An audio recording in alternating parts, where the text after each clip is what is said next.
Assalamualaikum warahmatullahi wabarakatuh. Kembali lagi dengan saya yang akan menemani kalian belajar biologi. Adik-adik para pejuang PTN, di sini saya masih akan menjelaskan seperti video sebelumnya, yaitu penjelasan tentang prediksi soal UTBK SBMPTN tahun 2021. Seperti biasanya, sebelum kita mulai belajar, ada baiknya kita berdoa dulu menurut kepercayaan masing-masing. Berdoa dimulai. Berdoa selesai. Oke, langsung saja kita bahas soal berikut ini. Bakteri yang mampu mengubah amonia menjadi nitrat adalah nitrobakter, sebab nitrobakter banyak ditemukan pada tanah yang gembur dan banyak oksigennya. Oke, pada soal ini adalah tipe soal yang berbeda dari soal dalam video sebelumnya ya. Karena kalau untuk tahun kemarin, kalau misalnya UTBK-nya ini sama dengan tipe soal tahun kemarin, di mana tahun kemarin itu ada 3 tipe soal, yaitu yang pertama pilihan ganda seperti yang video sebelumnya. Kemudian ada soal sebab akibat ya seperti ini, dan yang ketiga ada soal 1, 2, 3 yang insya Allah besok akan kita bahas ya. Jadi ini adalah tipe soal sebab akibat. Kalau ada tipe soal sebab akibat, maka harus ada aturan yang harus kalian ingat. Karena biasanya aturan ini sangat mempengaruhi jawaban tapi tidak dicantumkan pada jawabannya ya. Jadi mungkin hanya ada di awal petunjuk pengisian soal saja.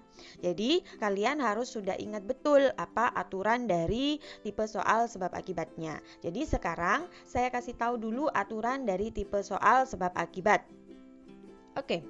Untuk jawaban A, bila mana jika pernyataan benar, jadi di sini ada 2 ya sebelumnya. Di sini itu ada 2, yang atas itu pernyataan dan yang bawah itu adalah akibat. Oke, langsung saya teruskan. Pilihan jawaban A jika pernyataan benar, jadi yang atas ini pernyataannya benar, alasannya benar, yang bawah juga benar, dan keduanya menunjukkan sebab akibat. Antara yang atas dengan yang bawah itu saling berhubungan ya, saling berhubungan menjadi sebab dan juga akibat.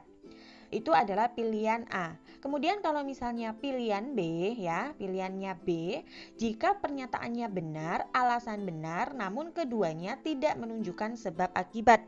Jadi bila yang atas itu benar, yang bawah itu benar, dan tapi keduanya itu tidak menunjukkan hubungan sebab akibat. Oke? Nah selanjutnya bila pilihan jawaban C, jika pernyataan benar, alasan salah. Jadi yang atas itu benar, yang bawah itu salah.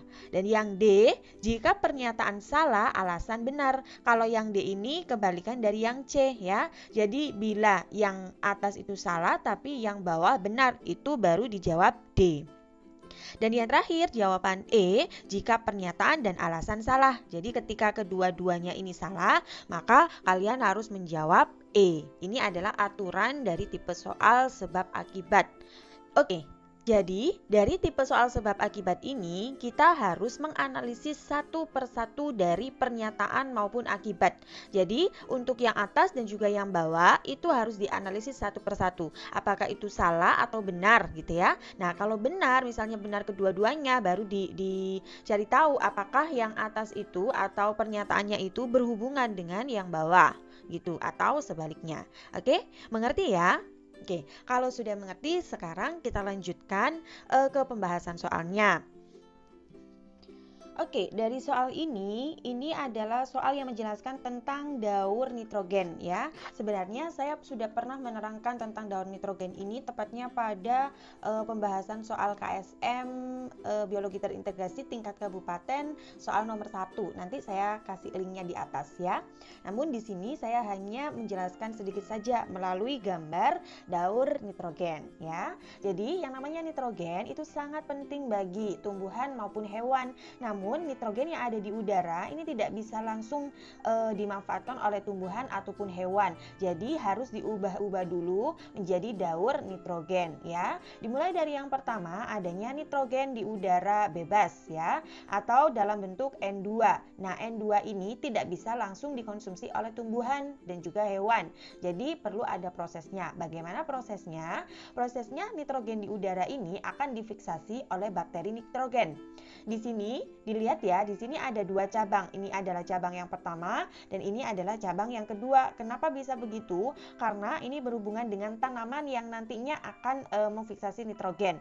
Jadi ada jenis tanaman yang dia itu punya bintil akar ya. Ini dia punya bintil akar seperti tanaman kacang-kacangan. Tapi ada juga tanaman yang tidak mempunyai bintil akar. Nah, ini berhubungan dengan bakteri yang akan memfiksasi nitrogennya. Di mana kalau bakteri fiksasi nitrogen pada tanaman kacang-kacangan yang mempunyai bintil akar itu disebut dengan bakteri Rhizobium ya, karena dia bersimbiosis dengan tanaman kacang-kacangan. Nah, sedangkan kalau bakteri yang memfiksasi nitrogen pada tumbuhan yang tidak mempunyai bintil akar itu disebut dengan Acetobacter ya, ini Acetobacter. Tapi fungsinya sama antara Rhizobium dan juga Acetobacter. Nah, Acetobacter dan Rhizobium ini nantinya akan mengubah N2 atau nitrogen ya menjadi amonia. Nah, ini adalah amonia yaitu NH4. Prosesnya disebut dengan amonifikasi. Nah, ternyata amonia ini masih belum bisa diserap oleh tumbuhan karena dia masih bersifat toksik, sehingga amonia ini harus diubah menjadi nitrit atau NO2- ya, NO2-. Melalui bantuan bakteri nitrifikasi. Siapa bakteri nitrifikasi? Yaitu Nitrosomonas dan juga Nitrosococcus. Nitrosomonas dan Nitrosococcus. Nitrosomonas dan Nitrosococcus ini nantinya akan mengubah amonia menjadi nitrit melalui proses yang namanya nitritasi ya. Jadi itu melalui tahapan yang namanya nitritasi. Nah, ternyata nitrit ini juga masih belum bisa dikonsumsi oleh tumbuhan. Jadi harus diubah menjadi nitrat terlebih dahulu. Nah, jadi di sini nitrit diubah menjadi nitrat melalui bantuan dari bakteri nitrifikasi yaitu Nitrobacter ya. Nitrobacter melalui proses yang namanya nitratasi. Nah, melalui proses yang namanya nitratasi. Nah, jadi di sini ada dua, nitritasi sama nitratasi. Nah, nitritasi sama nitratasi ini kedua prosesnya itu disebut dengan nitrifikasi. Jadi jangan bingung ya, ada nitritasi, ada nitratasi dan juga ada nitrifikasi. Kalau di sini langsung ditulis dengan nitrifikasi, berarti dari amonia langsung menjadi nitrat ya. Nah, baru kemudian yang namanya nitrat ini baru bisa dikonsumsi oleh tumbuhan atau diasimilasi oleh tumbuhan. Jadi diserap ya, asimilasi itu adalah diserap oleh tumbuhan. Nah, seperti yang kita tahu yang namanya tumbuhan itu dimakan oleh hewan. Nanti hewan dimakan oleh manusia dan lain sebagainya. Nah, yang namanya makhluk hidup apalagi hewan itu tidak akan hidup selamanya. Dia pasti akan mati. Ketika dia mati, dia akan diuraikan oleh dekomposer sehingga dekomposer ini nantinya juga akan menguraikan nitrogen yang dikonsumsi oleh hewan. Nah, tapi dia harus diubah lagi menjadi nitrat melalui apa? Melalui proses amonifikasi ya. Kemudian melalui proses nitrifikasi lagi. Jadi nitrit akan menjadi nitrat. Dari nitrat ini akan diuraikan oleh bakteri denitrifikasi untuk menjadi nitrogen di udara kembali. Itu adalah daur nitrogen ya. Bisa dipahami? Oke, dari sini dari penjelasan saya tadi, sekarang kita lanjut ke soalnya lagi ya. Bakteri yang mampu mengubah amonia menjadi nitrat adalah Nitrobacter. Ini apakah benar atau salah ya kira-kira? Salah, karena apa? Karena yang namanya amonia itu tidak bisa langsung diubah menjadi nitrat, tapi harus diubah dulu menjadi nitrit Melalui bantuan siapa? Nitrosomonas. Jadi ini nitra dan juga nitrobakternya yang salah. Ini nitrosomonas atau nitrosococcus. Baru kalau misalnya sudah menjadi nitrit, nantinya nitrit bisa diubah menjadi nitrat melalui bantuan bakteri nitrobakter ya. Jadi untuk pernyataannya yang pertama ini salah ya. Kemudian yang sebabnya nitrobakter banyak ditemukan pada tanah yang gembur dan banyak oksigennya. Ini salah atau benar kira-kira ya? Oke, nitrobakter itu merupakan bakteri aerob ya. Dia bakteri aerob. Kalau bakteri aerob dia membutuhkan oksigen. Aerob. Dia membutuhkan oksigen. Biasanya bakteri-bakteri yang membutuhkan oksigen itu hidup pada tanah yang gembur dan juga banyak oksigennya. Jadi untuk alasannya ini benar. Nah, dari sini bisa diketahui ya, kalau pernyataan salah dan alasan benar, maka kita harus menjawab yang D ya. Jadi ini jawabannya adalah D. Oke, bisa dipahami? Oke, sekarang kita lanjut ke soal berikutnya. Peredaran darah pada serangga bersifat peredaran darah terbuka, sebab peredaran darah serangga hanya membawa sari-sari makanan saja tanpa oksigen. Oke. Jadi kita harus menganalisis satu persatu dari pernyataan yang ada ya. Mulai dari untuk pernyataannya peredaran darah pada serangga bersifat peredaran darah terbuka. Berarti kita sekarang membahas tentang peredaran darah pada hewan. Salah satunya yang unik adalah peredaran darah dari serangga pada hewan ya, yaitu serangga. Di mana peredaran darah pada serangga itu memang bersifat peredaran darah terbuka. Berarti ini pernyataannya benar. Kenapa kok peredaran darah pada serangga itu bersifat peredaran darah terbuka? Karena hemolimfa atau darahnya ya, hemolimfa atau darah dari serangga itu menyebar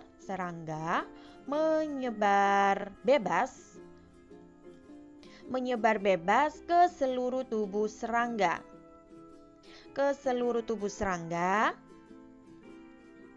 Dan tidak melewati pembuluh darah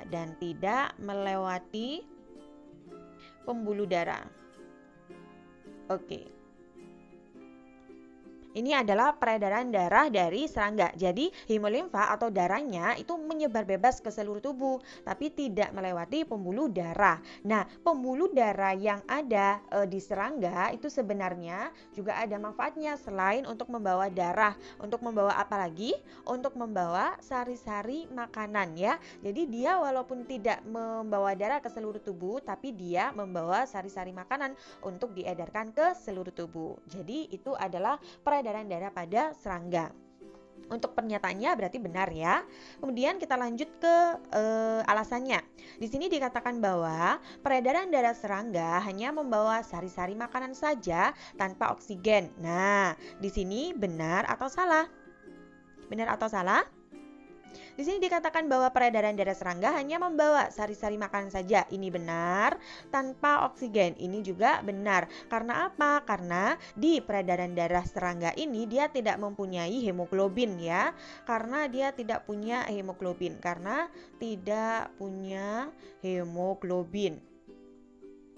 Seperti yang kita tahu, yang namanya hemoglobin itu fungsinya untuk mengikat oksigen. Kalau dia tidak punya hemoglobin, maka oksigen itu tidak bisa terikat, jadi tidak bisa diedarkan ke seluruh tubuhnya gitu ya. Jadi untuk yang alasannya ini juga benar. Nah, sekarang kalau untuk pernyataan dan juga alasan itu benar, sekarang kita analisis apakah pernyataannya itu berhubungan dengan alasan atau tidak. Nah, dikatakan di sini bahwa peredaran darah pada serangga bersifat peredaran darah terbuka, sebab peredaran darah serangga hanya membawa sari-sari makanan saja tanpa oksigen. Apakah ini berhubungan? Tidak. Karena apa? Karena di sini menjelaskan tentang sifat peredaran darah dari serangga, yaitu terbuka. Tapi di sini tidak menyatakan bahwa kenapa kok disebut peredaran darah terbuka. Hanya dia mengatakan bahwa peredaran darah serangga hanya membawa sari-sari makanan saja. Itu bukan alasan dari sifat peredaran darah serangga itu terbuka. Sebenarnya untuk alasan yang benar itu adalah yang ini ya. Kalau misalnya alasan yang dinyatakan itu adalah ini, maka benar kedua-duanya dan saling berhubungan. Tapi berhubung ini tidak dikatakan, tapi alasan lain yang dikatakan, maka ini tidak ada hubungannya ya. Masih ingat tentang aturan tipe soal sebab akibat. Ini saya kasih lagi ya. Kalau misalnya pernyataan benar, kemudian alasannya juga benar, tapi keduanya itu tidak menunjukkan hubungan sebab akibat, jadi kita harus menjawab B ya. Jadi jawabannya adalah yang B. Bisa dipahami? Oke, sekarang kita lanjut ke soal berikutnya. Ini masih tentang tipe soal sebab akibat ya. Jadi diperhatikan satu persatu. Mulai dari pernyataannya dulu. Estrogen yang dikeluarkan sebelum terbentuk folikel the graft memacu pengeluaran LH. Sebab LH adalah hormon yang berperan memacu ovulasi atau pelepasan ovum. Oke, jadi di soal ini adalah soal yang membahas tentang siklus menstruasi ya. Jadi siklus menstruasi ini ada pada sistem reproduksi, menstruasi. Ini sering sekali keluar, jadi kalian harus paham detailnya ya. Di sini saya langsung kasih diagram dari siklus menstruasi, di mana yang namanya siklus menstruasi itu berhubungan dengan yang namanya hormon, kemudian siklus ovarium, jadi siklus yang ada di ovarium ya, berhubungan dengan sel telurnya berarti ya, dan juga siklus uterus atau berhubungan dengan endometrium, keadaan endometrium atau dinding rahimnya. Nah, dimulai dari yang pertama, untuk siklus menstruasi itu sebenarnya dimulai dari GnRH yang diproduksi oleh hipotalamus. Jadi di sini ada yang namanya GnRH dulu ya. GnRH atau gonadotropin relating hormone ya. Dia dihasilkan oleh yang namanya hipotalamus. Jadi hipotalamus akan mengekskresikan GnRH. Dia nanti mengakibatkan adanya produksi hormon dari sistem reproduksi. Nah, GnRH ini nantinya akan menstimulus FSH dan LH. Jadi yang pertama distimulus adalah FSH dan juga LH ya. FSH itu adalah follicle stimulating hormone. Jadi dia fungsinya untuk menstimulus perkembangan folikel ya. Kemudian kalau yang LH itu luteining hormone. Dia nanti berperan dalam ovulasi ya. Kita bahas dulu FSH. Nah, FSH dan LH ini dia akan memicu yang namanya folikel itu akan semakin berkembang ya. Jadi yang namanya tadi kan follicle stimulating hormone. Jadi hormon yang menstimulus folikel. Jadi folikelnya itu nantinya akan semakin berkembang. Mulai dari folikel primer, kemudian folikel sekunder sampai ke folikel the graft ya. Nah, folikel yang terbentuk atau folikel yang berkembang dari adanya FSH dan juga LH ini nantinya akan mempengaruhi terbentuknya hormon estrogen. Jadi di sini akan terbentuk hormon estrogen atau dikeluarkannya hormon estrogen. Folikel selain menghasilkan estrogen atau mempengaruhi pembentukan estrogen, juga menghasilkan yang namanya inhibin ya. Inhibin itu fungsinya untuk menurunkan kadar FSH. Jadi di sini dilihat ya, ketika adanya folikel the graft, estrogennya kan naik ya, karena dia dipacu oleh folikel ini. Tapi selain itu dia juga mempengaruhi FSH untuk turun kadarnya. Jadi menurunkan kadar FSH. Jadi dilihat di sini ya, ini kan FSH, dia akan menurun ya, dia akan menurun. Nah, tapi ketika FSH turun, LH itu akan semakin naik. Jadi dilihat di sini ya, yang namanya LH itu dia akan semakin naik sampai melonjak tinggi ya. Nah, ketika LH itu ada di kadar paling tinggi, dia berfungsi untuk memacu ovulasi, di mana ovulasi itu sendiri merupakan keluarnya oosit sekunder dari folikel the graft. Jadi di sini dilihat lihat siklus ovariumnya ya. Ini adalah oosit sekunder. Oosit sekundernya itu dia dikeluarkan atau keluar dari follicle the graft ini ya, follicle the graft gitu ya.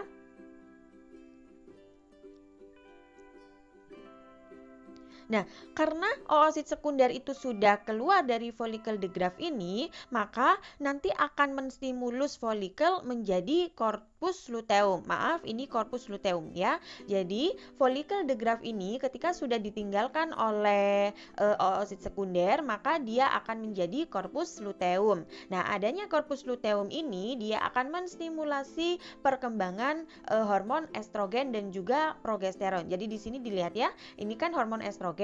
Hormon estrogen yang aslinya turun itu akan naik kembali. Karena apa? Karena distimulus oleh corpus luteum. Selain hormon estrogen, ternyata hormon progesteron juga akan naik. Jadi progesteron dan estrogen akan naik pada saat siklus ovarium berada pada corpus luteum. Nah, ternyata estrogen dan progesteron ini dia fungsinya untuk menebalkan dinding rahim ya. Jadi lihat di sini di siklus uterusnya, ketika estrogen dan juga progesteron itu tinggi, maka dinding rahim atau endometrium itu akan semakin menebal. Karena apa? Karena pada masa ini kan oosit sekundernya sudah dikeluarkan ya melalui follicle. Nah, ketika dia sudah dikeluarkan, maka dia nanti akan menuju ke tuba falopi untuk menunggu sel sperma yang akan berfusi dengannya gitu. Nah, ketika ada sel sperma yang berfusi dengan sel telur, maka nantinya akan berfusi dan juga menghasilkan zigot. Zigot kalau dia sudah menempel ke dinding rahim, nantinya bisa menjadi kehamilan. Kalau kehamilan, maka dinding rahimnya itu butuh tebal untuk memperkuat dinding rahim, gitu kan? Nah, makanya di sini dinding rahimnya itu tebal. Nah, itu nanti kalau sampai terjadi kehamilan. Tapi ketika tidak terjadi kehamilan,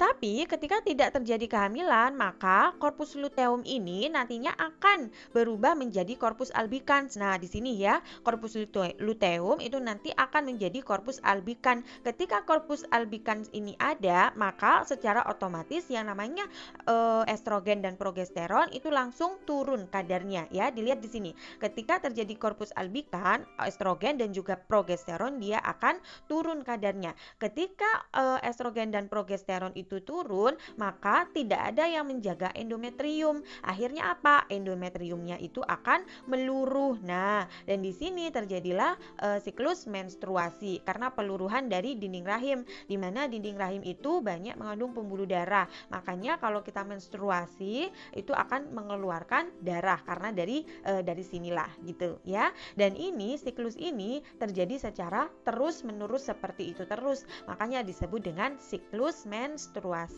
ya, gitu. Oke, bisa dipahami ya. Nanti kalau kalian belum paham bisa dipelajari lagi ya di siklus menstruasi. Oke, dari sini sekarang kita kembali lagi ke soalnya. Estrogen yang dikeluarkan sebelum terbentuk follicle the graft memacu pengeluaran LH. Dilihat di sini, estrogen yang dikeluarkan berarti kan estrogen dulu ya. Estrogen dulu yang pertama. Kemudian estrogennya ini memacu pengeluaran LH, berarti LH-nya 2. Nah, dari pernyataan ini salah atau benar ya? Kita lihat di sini.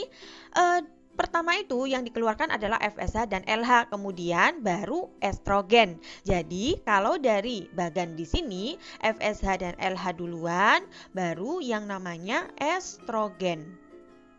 Bukan estrogen dulu baru LH, tapi LH dulu baru estrogen. Jadi pernyataan ini adalah salah. Nah, kemudian kita lanjut ke alasannya ya.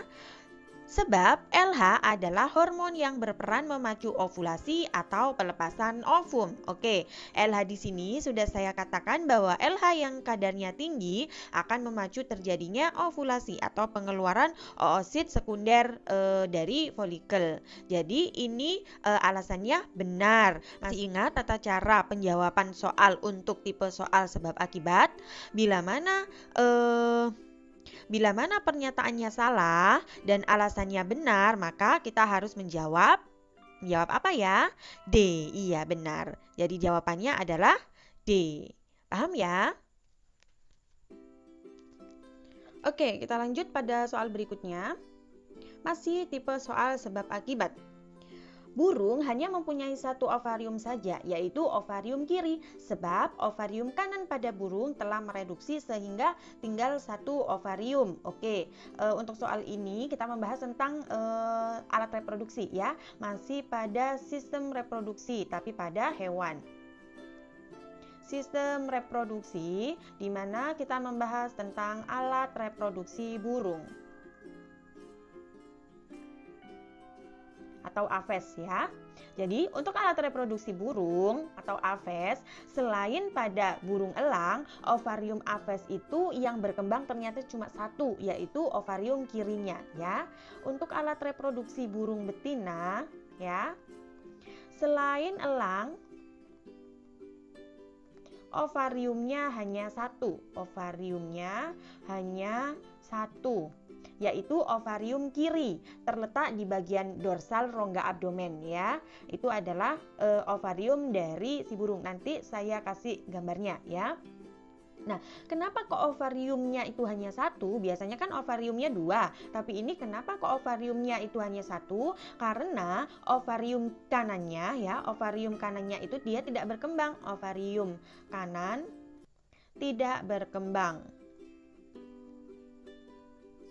Kalau tidak berkembang berarti tetap kecil ya, tetap kecil ovarium kanannya. Tetap kecil dan namanya tidak lagi ovarium tapi disebut dengan rudimenter. Itu adalah sebutan dari ovarium kanan ya. Karena ovarium kanan itu tidak berkembang dan tetap kecil, maka disebut dengan yang namanya rudimenter. Jadi alat reproduksinya itu hanya punya ovarium kiri saja. Oke, ini adalah penjelasan dari soal ini. Sekarang kita kembali lagi ke soalnya ya. Burung hanya mempunyai satu ovarium saja, yaitu ovarium kiri. Pernyataan ini salah atau benar? Iya, ini benar ya. Sebab ovarium kanan pada burung telah mereduksi sehingga tinggal satu ovarium saja. Ini benar atau salah? Benar ya, karena ovariumnya itu tidak berkembang atau kalau di sini mereduksi ya, sehingga tinggal satu ovarium saja. Jadi pernyataan benar dan juga alasan benar. Sekarang kita analisis apakah pernyataan dan alasan ini menunjukkan hubungan sebab akibat? Iya atau tidak? Iya, ini menunjukkan tentang hubungan sebab akibat. Jadi kalau pernyataan benar, alasan benar dan keduanya menunjukkan hubungan sebab akibat, maka kita harus menjawab iya, A ya. Jadi jawabannya adalah A. Paham ya? Oke, kita lanjut ke soal berikutnya. Seorang wanita karier buta warna yang menikah dengan laki-laki normal, semua anak laki-lakinya normal. Sebab gen buta warna yang dibawa ibu hanya diturunkan pada semua anak perempuannya. Ini kita sudah masuk ke pembahasan genetika ya. Masih ingat bagaimana caranya? Oke, jadi kita harus tahu dulu paretalnya ya. Paretalnya wanita karier buta warna. Jadi buta warna ini merupakan salah satu kelainan di mana dia terpaut pada kromosom X, hanya terpaut pada kromosom X, tidak terpaut pada kromosom Y. Jadi untuk paretalnya, untuk yang laki-laki dulu ya. Untuk yang laki-laki normal, jadi XY. X-nya normal berarti dia B-nya kecil ya. Nah, kemudian B-nya besar ya. Nah, kemudian dia dikawinkan dengan wanita karier buta warna XX. Kalau karier buta warna berarti yang satu dominan, yang satu resesif. Nah, dari sini kita sudah tahu gametnya. Apa gametnya? Kalau yang ini XB besar dengan Y, dan yang wanita XB besar, XB kecil. Nah, kemudian untuk Untuk filialnya atau keturunannya, bagaimana keturunannya? Kalau kalian tidak bisa langsung menggabungkan ya, maka di sini kita buat tabel bantunya ya. Tabel bantunya di sini adalah yang jantan, yang ini yang wanita. Maaf, laki-laki dan perempuan ya. Yang perempuannya XB besar, XB kecil. Yang laki-lakinya XB besar, kemudian Y. Nah, di sini kita gabungkan, ini jadinya XB besar, XB besar, ini jadinya XB besar, XB kecil, kemudian yang ini jadinya XB besar Y, dan yang ini jadinya XB kecil Y. Nah, dari sini maka dapat diketahui fenotip dari si anak perempuan. Perempuan apa ini ya? Perempuan normal ya. Ada perempuan normal, kemudian perempuan karier buta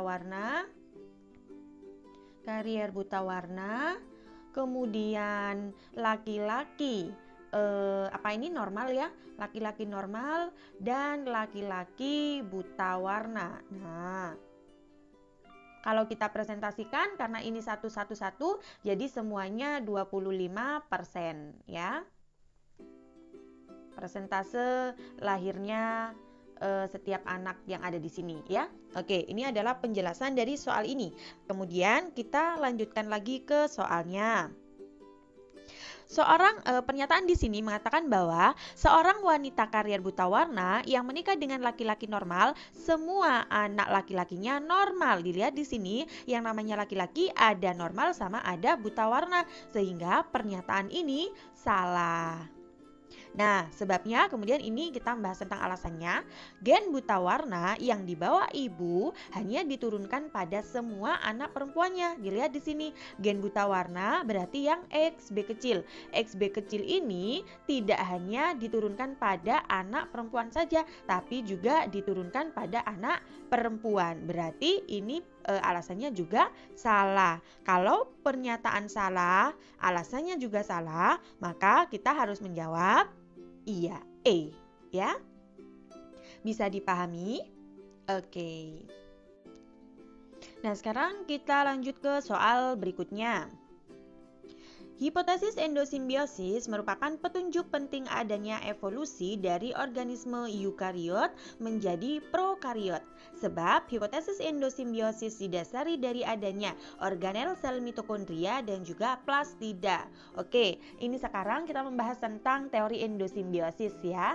Teori endosimbiosis.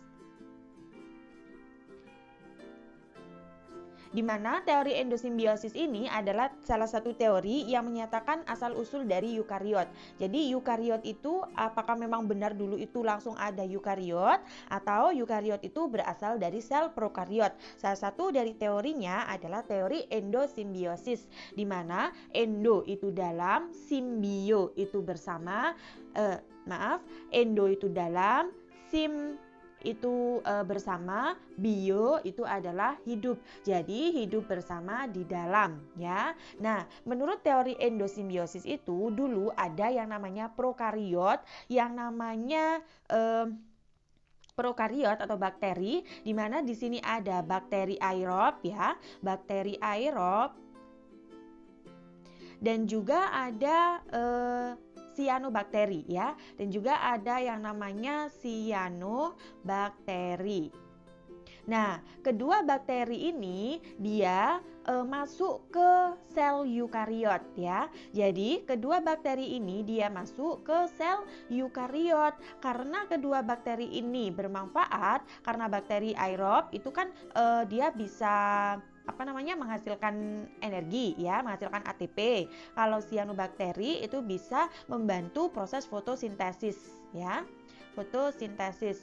Kalau ini penghasil ATP. Nah, untuk menghasilkan ATP dan juga menghasilkan fotosintesis itu kan bermanfaat ya bagi sel eukariot. Makanya setelah dia masuk ke dalam sel eukariot, dan menurut sel eukariot ini keduanya itu berperan penting di dalamnya, maka selama perkembangan dari sel eukariot, kedua bakteri ini kedua bakteri ini masih ikut di dalamnya. Dan ketika kedua bakteri ini sudah masuk ke dalam sel eukariot, bakteri aerob ini kemudian disebut dengan mitokondria ya, organel mitokondria. Dan sianobakteri ini disebut dengan yang namanya kloroplas ya. Nah, mitokondria fungsinya untuk menghasilkan ATP ya. Mitokondria fungsinya untuk respirasi seluler yang dapat menghasilkan ATP, sedangkan kloroplas dia punya zat hijau untuk membantu proses fotosintesis gitu ya. Nah, teori endosimbiosis ini sangat dipercaya pada saat itu karena apa? Karena dibuktikan dengan beberapa ciri-ciri dari mitokondria dan juga kloroplas. Nah, apa saja ciri-cirinya? Alasan yang pertama atau bukti yang pertama itu karena mitokondria dan juga kloroplas punya yang DNA sirkular. Nah, seperti yang kita tahu, yang punya DNA sirkular adalah bakteri ya. Kemudian yang kedua, RNA ribosom dari mitokondria dan juga kloroplas itu sama dengan RNA ribosomnya bakteri ya. Dan yang ketiga, mitokondria dan juga kloroplas itu ternyata mengalami pembelahan tersendiri, yaitu mengalami pembelahan biner. Dan kita juga sudah tahu yang namanya pembelahan biner itu merupakan reproduksi dari bakteri. Nah, dari ketiga bukti inilah maka dipercayai bahwa dulunya mitokondria dan juga kloroplas itu merupakan sel prokariot ya, yang bersimbiosis dengan sel eukariot gitu. Paham? Oke. Dari sini kita lanjut lagi ke soalnya. Untuk pernyataannya dikatakan bahwa hipotesis endosimbiosis merupakan petunjuk penting adanya evolusi, oke benar ya, dari organisme eukariot menjadi prokariot. Nah, di sini benar atau salah? Iya, salah. Seharusnya endosimbiosis itu dari organisme prokariot menjadi eukariot, bukan eukariot menjadi prokariot. Jadi untuk pernyataannya ini adalah salah. Nah, sekarang kita menganalisis alasannya. Di sini dikatakan bahwa hipotesis endosimbiosis didasari dari adanya organel sel mitokondria dan juga plastida. Plastida itu salah satu contohnya adalah kloroplas ya. Nah, di sini kalau kalian masih ingat penjelasan saya tadi bahwa sel prokariot yang bergabung dengan sel eukariot itu sekarang dinamakan dengan mitokondria dan juga kloroplas. Berarti di sini jawabannya berarti alasannya adalah benar. Nah, kalau misalnya pernyataannya salah dan jawabannya benar, maka kita jawab dengan iya, D ya. Oke, paham ya? Oke, mungkin itu saja yang bisa saya sampaikan pada kesempatan kali ini. Terima kasih atas segala perhatiannya. Mohon maaf apabila ada salah kata atau salah penjelasan atau salah tulisan. Apabila kalian suka pada video ini, silakan like, komen, dan share ke teman-teman kalian agar video ini semakin bermanfaat untuk banyak orang. Ya, saya akhiri. Wassalamualaikum warahmatullahi wabarakatuh. Sampai ketemu pada video selanjutnya ya.